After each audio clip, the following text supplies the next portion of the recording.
What's going on, YouTube? Welcome back to a Central Coast Paintball video. Yes, you may have noticed I have changed my name from Red Mask PB to Central Coast PB. The reason being is because I do not own that red mask anymore. I sold the mask to someone who wanted and needed a mask, and I got a different one because of sponsoring on the team I am on currently. But that's for a different video. We're doing a Will Ball for Soup voiceover kind of video for drills. I'm not a professional or anything like that for drills, so if I need to work on anything, please feel free to let me know, because I am definitely open for suggestions and I want to get better at the sport, so please tell me. Anyways, enjoy the drill video.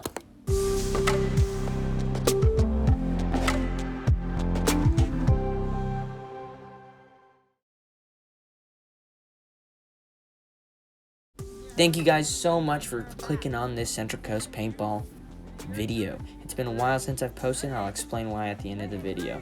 Anyways, this video is going to be showing you what type of drills I do and what these drills are going to work on. A lot of these drills come from BKI Paintball.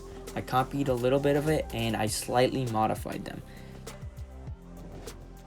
For this first drill, I am doing the BKI snake drill. So what I do is I crawl and shoot these targets. I crawl about 15 feet and shoot the target to my right, and I crawl up another 15 feet, shoot the target to my left. Once you get to the area you're supposed to shoot at your target, either to the right or to the left, I normally put my target about 10 to 15 feet, and once you run the drill a little more, you start to bring the cone or your target a little farther back so that you can get that accuracy from a distance. I like to do this drill in two kinds of crawls. The one that's on the video right now is the fast high crawl. It's supposed to get you up the snake fast and efficiently, but you're risking your pod pack sticking out. This helps me climb up the snake when I really need to get up there pretty fast, like if we only have like a minute left in the game.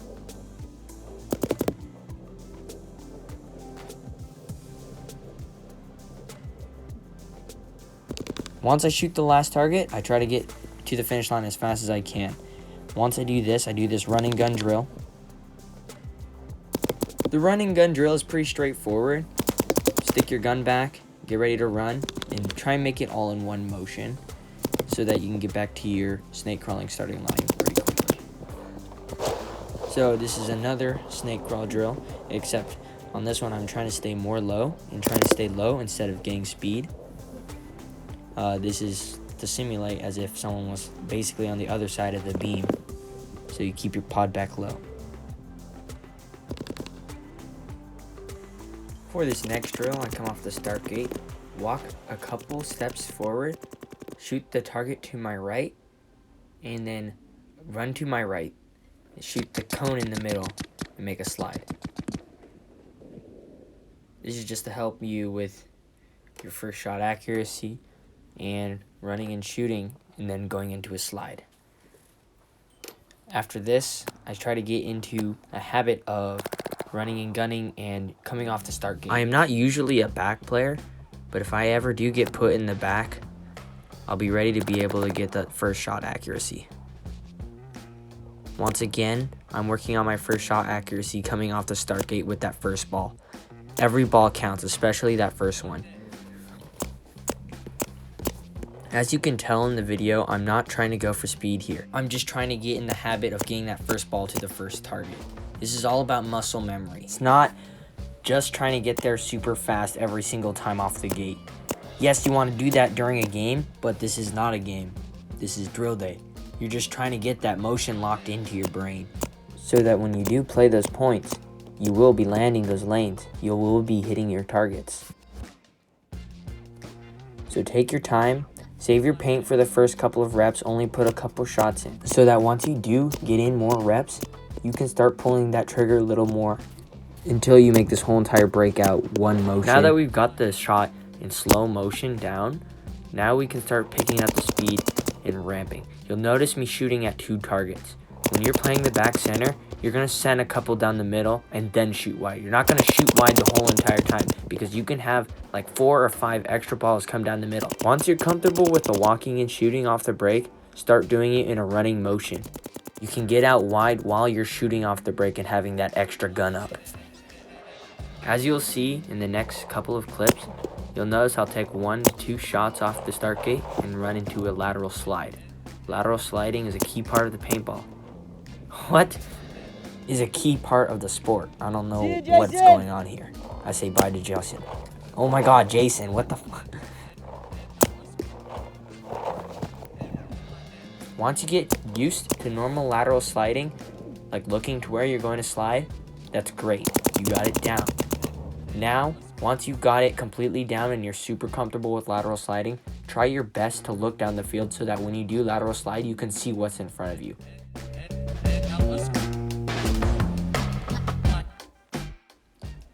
Now I will show you the much slower drills if you're low on paint or if you want to do these at home. If you have a smaller yard, you can do these. You just need to have some sort of a yard. I have 2 air bunkers. I got really lucky with these 2. Someone sold them for cheap. They really didn't want them, and I jumped right onto it. So your trash cans, set up whatever you can so that you can't see the cone. Either a pillar, something that will completely block the vision of the target that you're shooting at, like this old water heater. We can use this. Snap at that, snap at that, snap, snap. You can use trash cans if you have any like big trash cans. Or you can use this wooden board. Snap, snap, snap, snap. I made a little thing like this right here. For targets, I would suggest something thinner so that it forces you to try to get that smaller shot instead of getting something wide and you're like feeling good when you're shooting a wider target. As long as you're getting close to this, you're probably going to hit the target in real life. So traffic cones are the best. The other thing I use is I don't know what this metal thing is. I think it holds a cement mixer usually, and then I use a PVC pipe. So you can make a PVC pipe version. Or I built this too. This was like a 5-minute build. This was pretty easy, not that hard.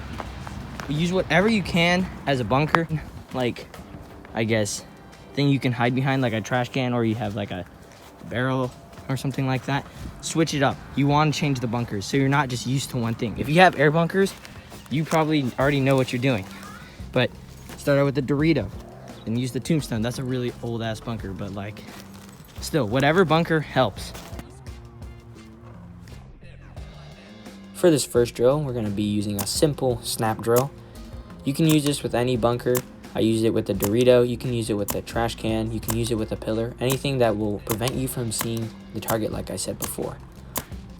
Take your time on these shots, especially if you're low on paint, and try to get this motion dialed in. Another thing you want to work on is not moving your feet too much. As you can tell, I'm not doing it perfectly, but I'm using more of my abs in that torso area to move side to side. I'm not necessarily just using my feet. You want to do this so that you don't lose your balance. You want to keep your feet in the same position the whole entire time and use that torso. I think that's the torso. It's okay if you do not hit the target every single time. You just want to get near there. Like I said before, you want to use small targets so that it forces you to try to shoot in that small gap. Because in paintball, it's...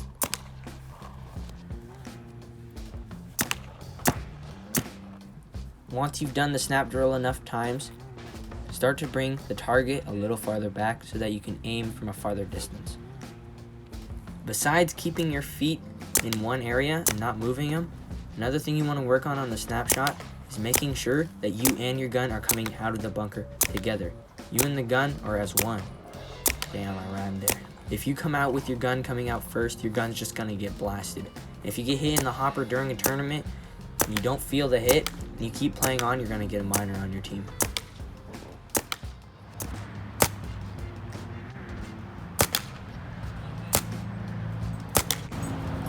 Okay, dude. Hey, you out. Gotta leave, buddy.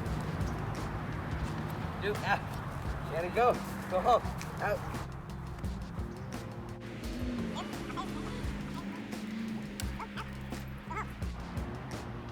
Out. Good boy. On the snapshot, you want to try your best not to show any of yourself or your gun. What I am doing wrong here is my head is sticking way farther out than my gun. And I just have a habit of like basically pressing my face against the gun. So try not to be like me. When you're snapping, especially on a Dorito, you want to try and tilt your gun so that your hopper is parallel with the Dorito, so that your whole entire hopper is not just sticking outside of the bunker. Now once you started getting the hang of the low snapping, start doing the higher snapping. Start standing up and doing it. Remember that we're not trying to get this for speed quite yet. As you could tell in the beginning, I was trying to go super fast, but right now I'm trying to get that muscle memory in. I'm going to keep saying muscle memory. I know I said it like 50 times this video, but I'm just trying to... As you drill for about 10 to 15 minutes, start switching it up. Don't just keep coming out from the same spot, shooting at that target. Come up from the top, come out to the side, whatever you can do. Because when you're in an actual gun battle situation, if you keep coming out from the same exact spot, they're going to know that you're going to come from this corner. They're just going to keep shooting at this corner, and you're just going to run into their lane. Switch it up. Come up from the top. Come out from the lower side. Duke, I'm trying to talk to the camera, man. Oh, come down from the side. Switch your hand. Come up from the top from the other side. No bark.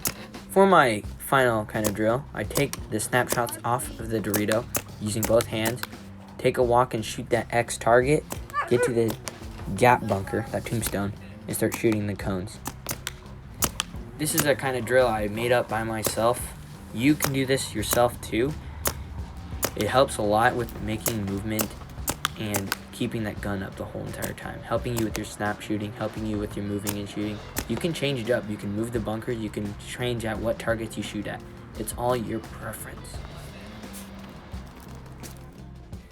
Anyways, guys, thank you so much for subscribing and being here with me watching this video. We are at 500 subscribers, so if you're new to the channel, feel free to hit that subscribe button. We're only 500 away from 1,000. Anyways, guys, thank you for making it this far into the video. It's either you skipped all of it or you actually was a good person and came all the way over here. But the reason why I have not been filming any videos lately is because I got my GoPro recently stolen. You could probably tell by the editing and how I guess the whole entire thing worked. I was filming this all on a phone. This is all edited on a phone. So this is why it's not my normal usual content. I'm not really a huge fan of making this content, but I do like watching it, if you know what I mean. Anyways, guys, if you do like this content and you want me to film or talk about something else, feel free to put it in the comments. I might see what I can do. I really hope you guys enjoyed the video. Thank you guys so much. You don't understand how grateful I am for 500 subscribers. I really do not deserve it. Anyways, guys, you guys have a good one. Hope to see you in the next video.